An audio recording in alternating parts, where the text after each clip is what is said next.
고 이재석 경사 순직 사고와 관련해 은폐 의혹까지 제기되며 논란이 거센 가운데 해경이 자체 진상조사를 중단했습니다. 대통령 지시에 따라 외부 기관이 나설 전망인데요. 당시 파출소 근무일지에 휴게 시간을 허위로 적었다는 의혹까지 제기돼 진상조사에 관심이 쏠립니다. 정현우 기자의 보도입니다. 고 이재석 경사 순직 사고와 관련해 해경은 자체적으로 꾸린 진상조사단의 활동을 중단했습니다. 윗선이 진실을 은폐하려 했다는 동료들의 증언이 나온 가운데 독립적인 외부기관에 조사를 맡기라는 대통령 지시에 따른 조치입니다.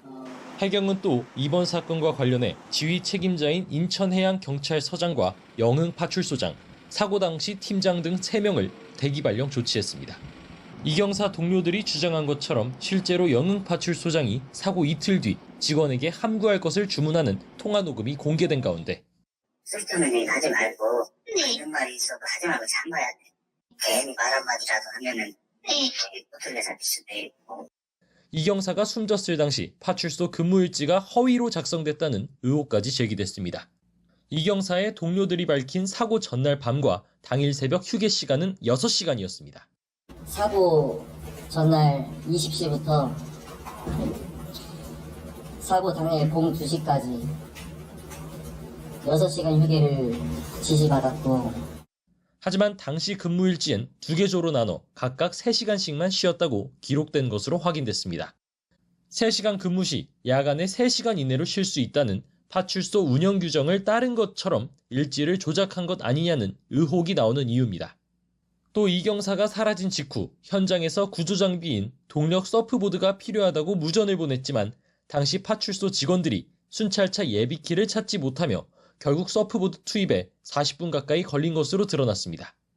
이 같은 해경의 구조작업과 사건 은폐 의혹을 둘러싼 논란이 커지는 가운데 어떤 기관에서 진상조사에 나설지 관심이 쏠리고 있습니다. YTN 정현우입니다.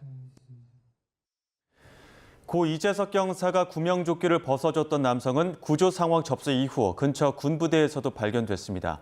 이때 해경의 통신 기록을 봤더니 상황실에 보고한 지 25분 만이었습니다. 이 경사가 당시 30분 이상 생존해 있었던 만큼 보고만 제때 했다면 이 경사를 구할 수 있었던 거 아니냐는 비판이 나옵니다.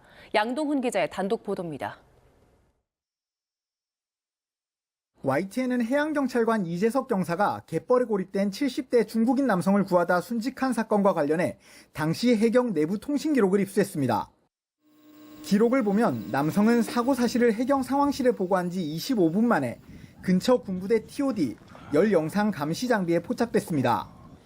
통신 기록에 나온 당시 해경과 군부대의 조치 내용을 시간대별로 보면 11일 새벽 3시 반 인천해양경찰서 영흥파출소는 인천해양서 상황실에 갯벌 고립자와 이동하던 이 경사가 연락이 두절됐다고 보고했습니다.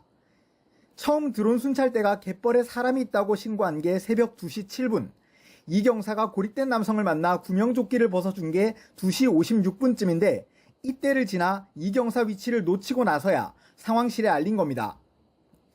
해경은 곧장 헬기와 구조대, 구조함정 출동을 지시한 뒤 고 이재석 경사의 휴대전화 위치를 추적해 기지국과 GPS 위치 정보를 확인했습니다. 뒤이어 근처 군부대에 TOD 감시 협조를 요청하고 경찰과 소방에도 공동 대응을 요청했습니다. 새벽 3시 55분 군부대에서 해경에 꽃섬 인근에서 한 명이 TOD로 관측됐다고 전파했습니다. 상황실 보고 25분 만이었습니다. 8분 뒤인 4시 3분에는 식당 근처 해상에서 한 명이 수영 중이라며 더 상세한 내용을 알렸습니다. 이후 해경과 군부대의 긴밀한 소통 끝에 남성은 4시 20분 해경에 무사히 구조됐습니다. 상황실에 보고하자마자 다각적인 공조 요청이 이루어지지 않습니까? 자체적으로 이제 이렇게 찾으려고 대응하다가 골든타임을 놓친 게 큰 문제라고 봐집니다. 사고 당시 드론에 촬영된 영상을 보면 이 경사는 남성에게 구명조끼를 벗어준 뒤에도 30분 이상 물에 떠 있었습니다. 일단 얘가 얼마나 생존을 하려고 버텼는지 일단은 시간을 러닝타임을 다 보자. 그 결과 최소 30분 이상이었습니다. 상황실 보고가 더 빨리 이루어졌다면 관계기관과의 공조를 통해 이 경사를 구조할 수 있었던 것 아니냐는 비판을 피하기 어려워 보입니다. YTN 양동훈입니다.